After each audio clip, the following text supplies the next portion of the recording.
तेलंगाना की धरती से पूछना चाहता हूं, जरा ये साझा घोषित करें, चुनाव में ये अंबानी अडानी से कितना माल उठाया है, काले धन के कितने बोरे भर करके रुपये मारे हैं, टेम्पो भर करके नोटे कांग्रेस के लिए पहुंची है क्या सौदा हुआ है? आपने रातों रात अंबानी अडानी इनको गाली देना बंद कर दिया। जरूर दाल में कुछ काला है।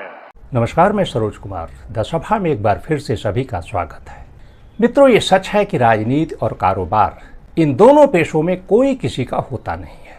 बाप बेटे का नहीं होता और बेटा बाप का नहीं होता। मगर सच ये भी है कि किसी का हुए बगैर ये दोनों पेशे चल भी नहीं पाते। दरअसल इन दोनों पेशों का एक अंकगणित होता है और जब तक वो अंकगणित हल होता रहता है तब तक रिश्तों का बीजगणित बरकरार रहता है, और जैसे ही अंकगणित गड़बड़ाता है रिश्तों का बीजगणित भी बिखर जाता है। तो प्रधानमंत्री नरेंद्र मोदी ने पिछले दिनों तेलंगाना में एक सभा के दौरान अडानी और अंबानी पर जिस तरह के गंभीर आरोप लगाए, उसके बाद से ही इस बात के कयास लगाए जाने लगे हैं कि क्या इन दोनों उद्योगपतियों के साथ मोदी के रिश्ते का बीजगणित बिखर गया है या फिर इसके पीछे कोई दूसरा गणित है। आज हम इस प्रश्न को डिकोड करने की कोशिश करेंगे। हम बताएंगे कि आखिर मोदी ने ये बयान क्यों दिया, इसके पीछे की असली वजह क्या है। तो अभी तक इस बारे में कुछ लोगों का ये कहना है कि दरअसल लोकसभा चुनाव में बीजेपी के सत्ता में आने की संभावना नहीं है और इसी कारण अडानी और अंबानी ने मोदी को चुनाव में सहयोग करने से इनकार कर दिया है। लिहाजा नाराज होकर मोदी ने इस तरह का बयान दे दिया। मगर ये बात गले के नीचे उतरती नहीं है, क्योंकि मान लिया थोड़े समय के लिए लोकसभा चुनाव में बीजेपी सत्ता में वापस नहीं आ रही, मगर इसके बाद भी 1 दर्जन से अधिक राज्यों में बीजेपी की सत्ता है। तो क्या उन राज्यों में इन दोनों उद्योगपतियों को कारोबार नहीं करना है जो कि मोदी से पंगा मोल ले रहे हैं? और वैसे भी कारोबारी राजनीतिज्ञों से अपने रिश्ते खराब नहीं करते।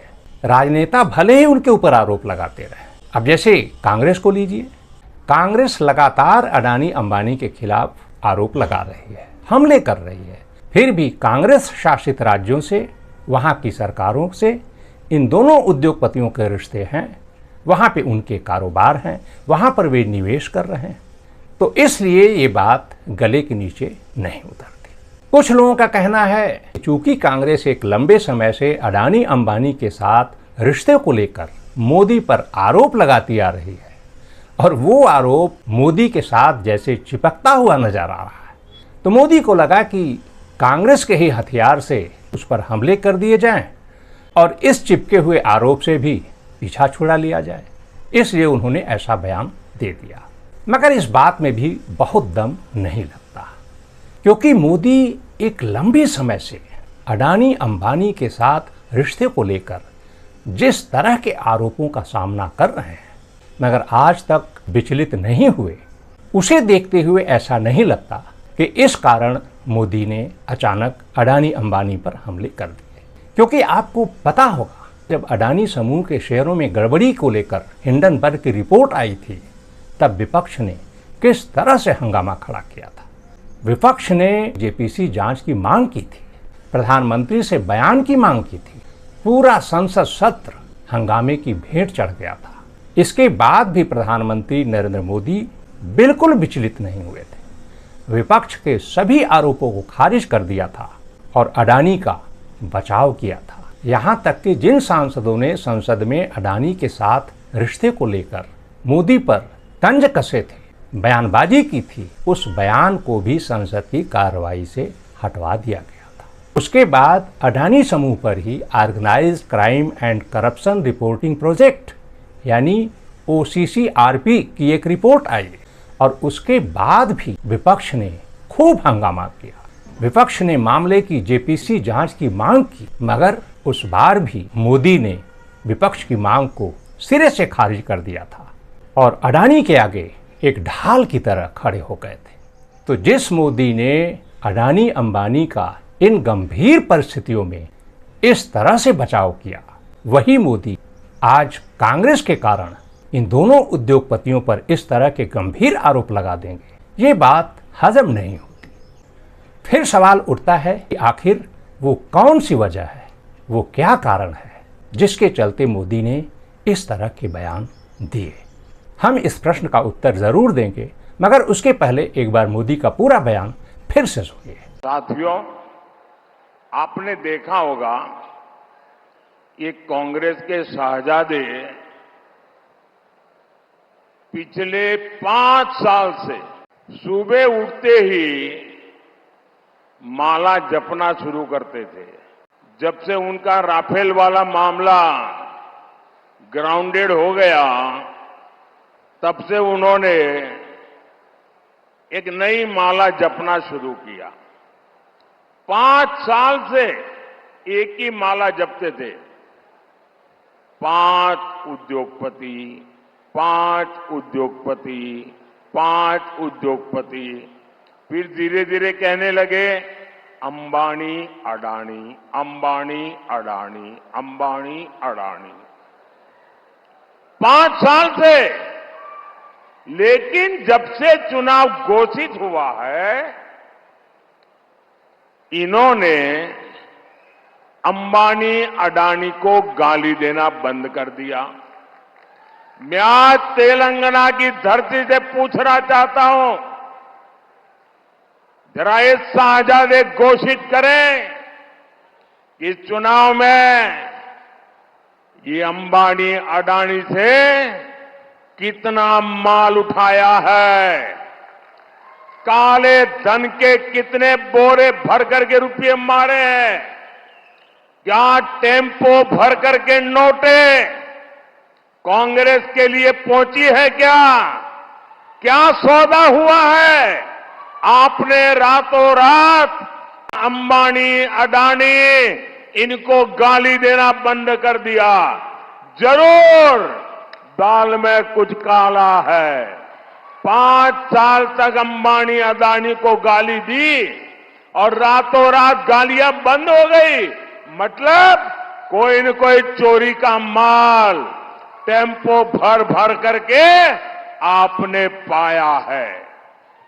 मित्रा, ये जवाब देना पड़ेगा देश को। तो मित्रों, मोदी ने ऐसा बयान क्यों दिया या उन्हें ऐसा बयान क्यों देना पड़ा, इसके पीछे की पूरी कहानी, सच्ची कहानी आपको बताएंगे। मगर उसके पहले एक छोटी सी कहानी हम आपको सुनाना चाहते हैं, और इस कहानी से आपको अंदाजा लग जाएगा कि मोदी के इस बयान के पीछे की असली कहानी क्या है। तो दरअसल 483 ईसा पूर्व यानी भगवान बुद्ध के समय में अजातशत्रु मगध का राजा था। अजातशत्रु बहुत प्रतापी राजा था, मगर महत्वाकांक्षी भी उतना ही था। राज सत्ता के कारण उसने अपने पिता तक की हत्या करवा दी थी। अजातशत्रु एक विस्तारवादी राजा था और अपने आसपास के तमाम राज्यों पर कब्जा करके अपने राज्य का विस्तार कर लिया था। मगर उसी के बगल में एक छोटा सा राज्य था, वैशाली। वैशाली पर कब्जा कर पाना अजातशत्रु के लिए कठिन हो गया था। वैशाली अजातशत्रु की आंख की किरकिरी बन गया था। उसने कई बार कोशिश की, मगर हर बार उसे विफलता हाथ लगी। अजातशत्रु वैशाली पर कब्जा इसलिए नहीं कर पा रहा था क्योंकि वैशाली एक लोकतांत्रिक राज्य था। वहां का राजा कोई भी निर्णय प्रजा की सहमति के बगैर नहीं लेता था। हर निर्णय में प्रजा की सहमति होती थी, यानी सभी निर्णय सर्वसम्मति से लिए जाते थे। और इसका परिणाम ये था कि हर संकट में, हर समस्या में प्रजा राजा के साथ एकजुट रहती थी। और इसके कारण जब भी कोई आक्रांता राज्य पर आक्रमण करता, पूरा राज्य एकजुट हो जाता और आक्रांता को मजबूरन पीछे हटना पड़ता था। तो इस तरह वैशाली अजेय हो चुका था और अजातशत्रु की आंख की किरकिरी बन गया था। अजातशत्रु इस बात को लेकर बहुत परेशान था। एक दिन उसके महामंत्री ने, अमात्य ने उसे एक उपाय बताया। अमात्य ने कहा कि जब तक वैशाली की एकता को खंडित नहीं किया जाएगा, तब तक उस पर कब्जा कर पाना मुश्किल है। और इसके लिए हमारे बीच के किसी एक व्यक्ति को वैशाली जाना होगा और वहां जाकर जनता और राजा के बीच जो एकता है उसे खंडित करनी होगी, उनके बीच फूट डालना पड़ेगा। उपाय अच्छा था, मगर सवाल ये कि मगध के किसी व्यक्ति को वैशाली स्वीकार कैसे करेगा। अमात्य ने कहा, जिस व्यक्ति को वैशाली भेजा जाएगा उसे ऐसे नहीं भेजा जाएगा, उसे पहले वैशाली का हितैषी घोषित किया जाएगा, उसे मगध का गद्दार घोषित किया जाएगा, बताया जाएगा कि यह व्यक्ति वैशाली के साथ सहानुभूति रखता है और इसने मगध के साथ गद्दारी की है, और उसे विरूपित करके मगध से निष्कासित किया जाएगा। और जब वैशाली को ये पता चलेगा कि इस व्यक्ति को वैशाली के साथ सहानुभूति रखने की ये सजा मिली है, तब खुशी खुशी उस व्यक्ति को वैशाली में शरण मिल जाएगी। अजात शत्रु को ये उपाय पसंद आ गया, मगर सवाल अभी भी था कि इस दुष्कर काम को अंजाम कौन देगा। अमात्य ने कहा, महाराज, हमने आपका नमक खाया है और इसके लिए हम स्वयं तैयार हैं। निर्णय हो गया और उसी दिन पूरे राज्य में घोषणा करवा दी गई कि मगध का महामंत्री गद्दार है, वैशाली के साथ सहानुभूति रखता है और इस आरोप में आने वाले कल को उसे सार्वजनिक रूप से दंडित किया जाएगा। अगले दिन सार्वजनिक सभा जुट गई। अमात्य को जंजीरों में जकड़े हुए राजा के समक्ष पेश किया गया। राजा ने प्रजा से पूछा, गद्दार को कौन सी सजा दी जाए। जनता की तरफ से आवाज आई, मृत्यु दंड। मगर इसी बीच राजपुरोहित ने हस्तक्षेप किया। उसने कहा कि महाराज, अमात्य का अपराध अभी प्रमाणित नहीं हुआ है, इसलिए मृत्युदंड की सजा उचित नहीं लगती है। बेहतर होगा उसे विरूपित करके राज्य से निष्कासित कर दिया जाए। राजा को राजपुरोहित का यह सुझाव पसंद आया। उसने तत्काल सैनिकों को आदेश दिया कि अमात्य के सभी राजसी आभूषण और वस्त्र छीन लिए जाएं और उसे विरूपित करके राज्य से निष्कासित कर दिया जाए। सैनिकों ने अमात्य का सिर मुंडन किया, उसके बाद भौहें मोड़ डाली और उसके बाद उसे राज्य से निष्कासित कर दिया गया। अमात्य वैशाली पहुंचता इसके पहले ही उसकी खबर वैशाली पहुंच चुकी थी। अमात्य वैशाली नरेश के दरबार में पहुंचा और उनसे शरण की गुहार लगाई। वैशाली नरेश ने ये जानकर अमात्य को शरण दे दी कि इसे वैशाली के साथ सहानुभूति रखने के कारण ये सजा भुगतनी पड़ी है। इसके बाद शुरू होता है अमात्य की शातिर दिमाग का खेल। वो अपनी मुहिम में जुट जाता है और जनता के बीच फूट डालने का काम शुरू कर देता है। धीरे धीरे स्थिति यहाँ तक पहुँच जाती है कि वैशाली का हर व्यक्ति एक दूसरे को शक की नज़र से देखने लगता, एक दूसरे का शत्रु बन जाता है। प्रजा राजा का शत्रु बन जाती है, राजा प्रजा का शत्रु बन जाता है। और इस तरह से मौके का लाभ उठाकर अजात शत्रु वैशाली पर आक्रमण करता है और बगैर युद्ध लड़े ही वैशाली पर कब्जा कर लेता है। तो मित्रों, इस कहानी से आपको क्या लगता है? क्या अडानी और अंबानी मोदी के अमात्य बनने जा रहे हैं? अगर ऐसा है तो फिर क्यों? अजात शत्रु को तो वैशाली पर कब्जा करना था, मगर मोदी का कब्जा तो देश पर पहले से ही है। फिर उन्हें ये सब करने की जरूरत क्यों पड़ रही है? इसके पीछे की क्या वजह है? तो इस प्रश्न का उत्तर दिल्ली के मुख्यमंत्री अरविंद केजरीवाल के उस बयान से मिलता है, जो बयान उन्होंने मार्च 2023 को दिल्ली विधानसभा में दिया था। केजरीवाल ने कहा था कि दरअसल अडानी का जो पैसा है वास्तव में वो पैसा मोदी का है और अडानी तो बस सिर्फ उसका प्रबंधन करते हैं। सुनिए केजरीवाल ने क्या कहा था। कुछ दिन पहले बीजेपी का एक बहुत बड़ा नेता मिला मेरे को। उसने मेरे से पूछा कि केजरीवाल जी, आपको क्या लगता है मोदी जी अडानी की इतनी मदद क्यों करते हैं? मैंने कहा दोस्त हैं दोनों, इसीलिए करते हैं। कहता बस इसलिए। कहता मोदी जी ने आज तक किसी के लिए कुछ नहीं करा, अपनी वाइफ के लिए कुछ नहीं करा, अपनी माँ के लिए कुछ नहीं करा, उनके भाई गुजरात में रहते हैं उनके लिए, किसी रिश्तेदार के लिए कुछ नहीं करा, राजनीतिक गुरु के लिए कुछ नहीं किया। वो अपने दोस्त के लिए इतना कुछ करेंगे, ऐसा कैसे हो सकता है? दोस्त पे इतने मेहरबान क्यों है? ऐसी भी क्या दोस्ती है? आज के जमाने में कौन कोई भाई के लिए कुछ नहीं करता, दोस्त के लिए कौन करता है? तो मैंने कहा फिर क्या मामला है? कहता आप खुद सोचो, इतना बड़ा क्राइसिस हुआ, हिंडनबर्ग की रिपोर्ट आई, चारों तरफ थू थू हुई, पूरा क्रैश कर गया अडानी ग्रुप। मोदी जी इतने स्वार्थी आदमी हैं कि अगर केवल मामला दोस्ती तक होता तो 2 मिनट में उसको साइड करते और कहते मेरा कोई लेना देना नहीं इससे। अभी भी उसको बचाने में लगे हुए हैं। कभी एसबीआई को कह रहे हैं इसको पैसे दो, आज अखबार में आया पीएफ वालों को भी बोला इसको पैसे दो, सारी एजेंसी अभी भी उसको पूरी तरह से उसको बचाने में लगे हुए हैं। तो मैं भी अचंभे में रह गया कि मामला तो कुछ अलग ही है कि ऐसा भी क्या दोस्त हो गया कि दोस्त डूब रहा है और फिर भी उसको पूरी तरह से इतना बड़ा पॉलिटिशियन है। पॉलिटिशियन के लिए तो परसेप्शन सबसे इंपॉर्टेंट होती है। कोई आसपास वाला अगर कहीं वो तो आदमी कह देता है यार मेरे से मिलना बंद कर दियो कल से, वो उसको अभी भी बचाने में लगे हुए हैं। मैंने कहा फिर मामला क्या है? तो कहता है जी अडानी तो केवल फ्रंट है, अडानी में सारा पैसा मोदी का लगा हुआ है। मैंने कहा ये कैसे हो सकता है? ये नहीं हो सकता। कहते हैं अडानी के अंदर सारा पैसा मोदी जी का लगा हुआ है, अडानी केवल फ्रंट है, अडानी तो केवल मोदी जी का पैसा मैनेज करता है, मैनेजर है। उसको 10%, 15%, 20% इतनी कमीशन मिलती है, बाकी सारा का सारा पैसा मोदी जी का लगा हुआ है। अगर कल को जांच हो गई, जेपीसी बैठ गई, ईडी की जांच हो गई, सीबीआई की जांच हो गई, तो अडानी नहीं डूबेगा, मोदी जी डूबेंगे। जिस दिन अडानी डूबा उस दिन मोदी जी डूबेंगे। मैंने कहा यार उनको पैसे की क्या जरूरत है? प्रधानमंत्री जी को, मोदी जी को, उनके ना आगे कोई ना पीछे कोई, उनको क्या पैसे की जरूरत है? तो कहता है सर पैसे की हवस होती है, लत होती है।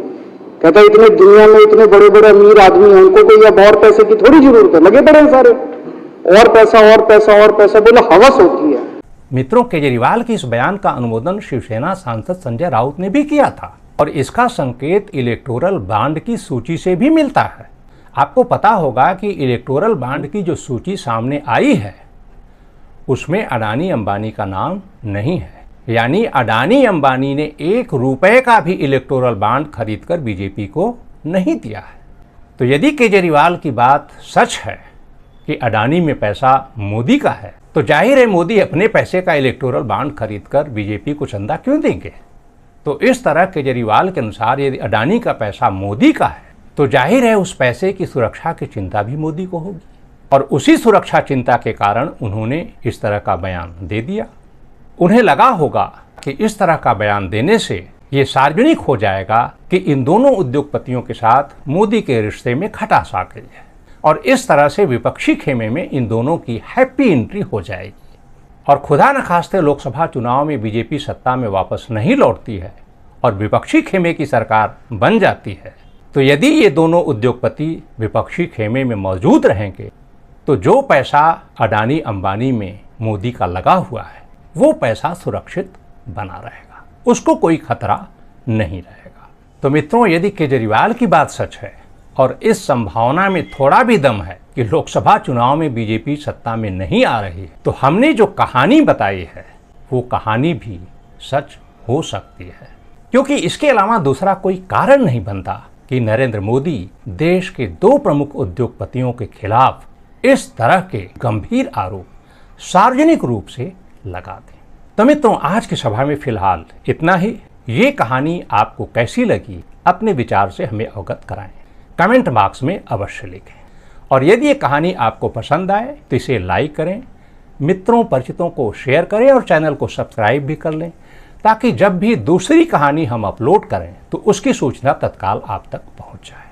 तो जल्द मिलेंगे एक नई कहानी, एक नए विषय और एक नए मुद्दे के साथ। तब तक के लिए हमें दीजिए इजाज़त।